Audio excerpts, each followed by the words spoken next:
ეს ადამიანი თითქოს სიზმარეთიდან მოუვლინა თბილისს და სიზმარეთშივე გაუჩინარდა. თუმცა თავის ნამუშევრებში იმდენი იდუმალება და უბრალოება დაგუტოვა, რომ დღესაც ძნელია ვინმე ბოლომდე ჩასვდეს მის ფენომენს. ეს მინაწერი პოემა ნიკალას მიუძღვის წინ, რომელიც პოეტის შთაგონების წყაროდ ქცევა და მისი სამყაროს ფურცლებზე გადატანა გადაუწყვეტია. ეს პოეტი თამაზ ცაბუტაშვილია. პოეტი, რომელსაც დღემდე უსახელოს ფსევდონიმით იცნობენ, თუმცა წელს გამორჩეული წელია და მანაც გამორჩეული წიგნის გამოშვება გადაწყვიტა. წიგნის სრულიად საქართველოს კათოლიკოს პატრიარქის, მცხეთა-თბილისის მთავარ ეპისკოპოსისა და ბიჭვინთისა და ცხუმა-ბღაზეთის მიტროპოლიტის, უწმინდესისა და უნეტარესის ილია მეორის აღსაყდრებიდან 35 და დაბადებიდან 95 წლის თავს ეძღვნება და მისივე ლოცვა-კურთხევით არის გამოცემული. საქართველოს ეკლესიის მწყემს მთავარს არაერთი ლექსი ეძღვნება, თუმცა გამორჩეულია პოემა ძველი ამბავი. პირად ურთიერთობაში მე მეჩვენება, რომ ნიკო ფიროსმანის კუთხის კაცი, ჩვენი ახალგაზრდა პოეტი თამაზი გაგრძელება სწორედ ნიკო ფიროსმანის ცხოვრებისა იმ ხაზით მაინც, რასაც ტრადიციული, ორიგინალური ხერხებით საქართველოს ცხოვრების და მისი საკუთარი დარდის ნახატვა ქვია და თანაც მოწიწებით და მოკრძალებით შესქერის იგი მის წინ მავალ დიდებულ ქართველს ნიკო ფიროსმანს. პოეზია მოგახსენებათ ესეთი მუსიკაა, რომ მას გულიდან თუ არა მოიღებ, ის სხვანაირად ზედაპირული რჩება და აქ იმის გარდა რომ პოეტური ხიბლი აქვს ამ ადამიანს საერთოდ ჩვენ თამაზის იმის გარდა არის ძალიან ბევრი ცოდნაც იმ შედარებებში, იმ ალეგორიებში, იმ მოყვანილ მაგალითებში, ლექსში. ისე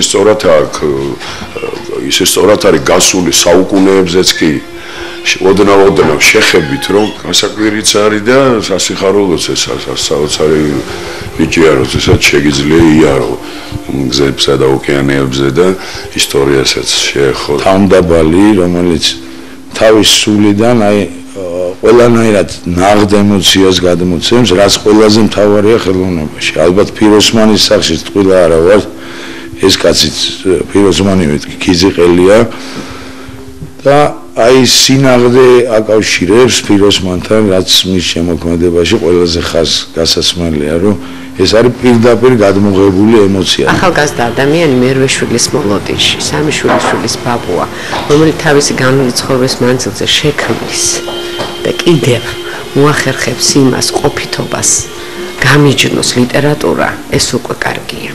ზოგადად საქართველოში ტკივათ და მე ვისურვებდი უბრალოდ, რომ ტკივილი აღარ იყოს საქართველოში, იმიტომ რომ აქ ლექსში აბსოლუტურად ამ უბრალოდ ლექსებში და პოემებში, იმიტომ რომ აქ ლირიკაც არის გამიჯნულია სხვადასხვა თემები, აღარ იყოს ის ტკივილი და ისე ლაღად ეღურბლოს ქართველ ადამიანს, როგორც მისი სულია ლაღი.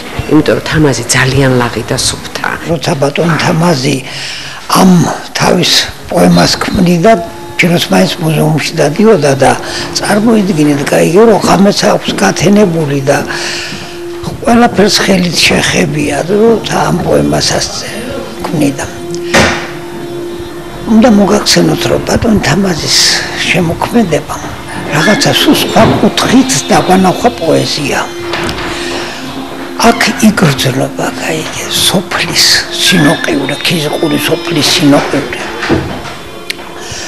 ქვევში მაჭრის დუღილი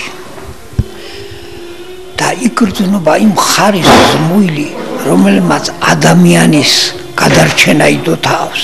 მადლობას უხდი ჩემს უწმინდესა და უნეტარეს საქართველოს კათოლიკოს პატრიარქს ილია მეორის, რომელმაც ჩემს ყველა გასაჭირს სწავლად დაერგა. მე უფალმა ღირსი გამხადა იმისი, რომ დაწვრილებულს და სულიერად განადგურებულს ცოდვიან ადამიანს მომცა იმისი უფლება იმ კეთროვანი კაცის მსგავსად ოქროს წიდან სუფთად ამომეღო წყალი.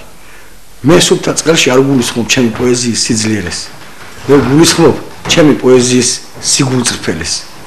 ეს არის და ეს 27 თებერვალს თამაზ ცაბუტაშვილის დარდის კუნძულს სამების ახალგაზრდული ცენტრი უმასპინძლებს.